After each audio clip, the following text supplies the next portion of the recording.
as we continue to watch the news here on planet Earth, because so far, guys, that's been my beat. Okay, it's been Earth-based. I know we did a little bit with the Artemis 2 mission.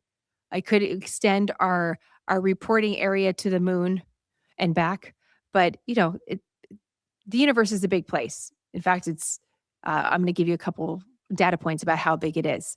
And late on Friday, we got an announcement that the White House was going to make good on a promise of releasing files to the American public that have to do with unidentified anomalous phenomenon. I always have to look down to read that unidentified anomalous phenomenon because we probably know this as UFOs, unidentified flying objects. Apparently, we're not going to use that word anymore, but this is what we're talking about. There's been questions over the years about, is there life out there? Are there aliens among us? And in the grand scheme of all the questions that we've been asking across the news landscape, we're just going to throw those in as well, because you never know what you're going to learn. And I have said to you on the record that on a Friday, if suddenly we learn about the existence of aliens, I'm going to need the weekend. Okay. And so we did not learn about the existence of aliens.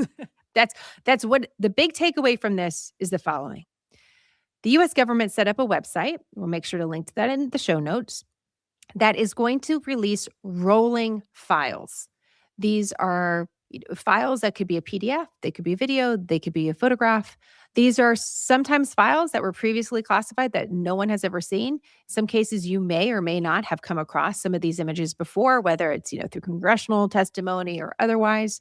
And what the US government said is that, and I'm quoting here from the website, the materials archived here on this website are unresolved cases, meaning the government is unable to make a definitive determination on the nature of the observed phenomena.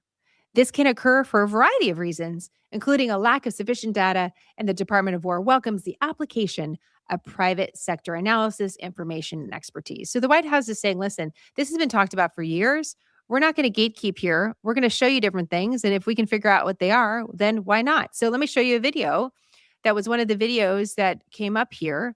Apparently, this was a radar, infrared radar of some sort from a U.S. platform, military platform. We don't know which kind. There's no notes from the person that observed this. This video goes for about a minute or so. And this is a good example of what we're seeing, because it's something that you can kind of see in the video, sort of, and you don't really know what it is. And apparently the government doesn't really know what it is either, which is why it's actually here. So the website war.gov/UFO, see, there's UFO. Okay, so I'm not the only one that's using it. Let me just read about this video a little bit more. The Department of Army submitted a report of an unidentified anomalous phenomenon to the All-Domain Anomaly Resolution Office, consisting of 1 minute and 49 seconds of video from an infrared sensor aboard a U.S. military platform this year. We don't have any oral or written description of the observation, but it basically gives you a little bit of what you're looking at on the screen. So now at this point, someone wants to take a closer look at this and figure out exactly what it is. It's there for the public to see. So there's a lot of this, and we expect more. So 160 plus files released as of Friday, more files to come. One of the questions that I'm asking now as a journalist that's reporting under this administration, whether we're talking about the Epstein files, UAP files, or any other files, there's been often a question asked about quantity versus quality. So you can release a ton of files and say, this is our effort and transparency. But if you're not really saying what those files are or what they mean, then there's a question there about how helpful it is to the public. Certainly, as a journalist, I want access to more information than less. But simply the release of files is often not enough to understand exactly what they mean and why they matter. So this matters because we've never seen this before from the US government. In some cases, these are previously released. We've never seen them before. And it gives access to the public to material that the public didn't have access to before. What it all means, we don't really know. But now we have this website and we expect more. And then, of course, there's a question of when does something get released and how it gets released. And what if there is that one item where suddenly it does change everything forever, that one piece of information that changes how we feel about our place in the world. And that's what I was really thinking about as I saw this news this weekend. And I'm curious your thoughts about it as well, which is, what is that question really all about? Whether or not we're the only life out there. Like, why are people so fascinated with it? It sounds obvious in some cases, like, I'd like to know if there's aliens walking around. That would be good information. I'm curious about that. It seems unknown. We can't confirm one way or the other. But is there something deeper going on? Is it because it would change the way that we view ourselves or the way we view Earth or all of the stories that I just mentioned to you, whether it's the hantavirus, jobs, conflict, do all of those stories change if we establish life elsewhere? Is that why this really matters, or does it matter for another reason entirely? I'm curious your thoughts on that. I think there's probably a question that has to do with faith too.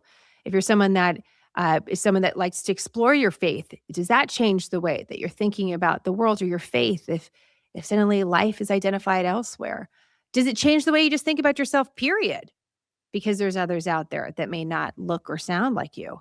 How would that? Why does this matter? Why does this really matter? I'm curious your thoughts.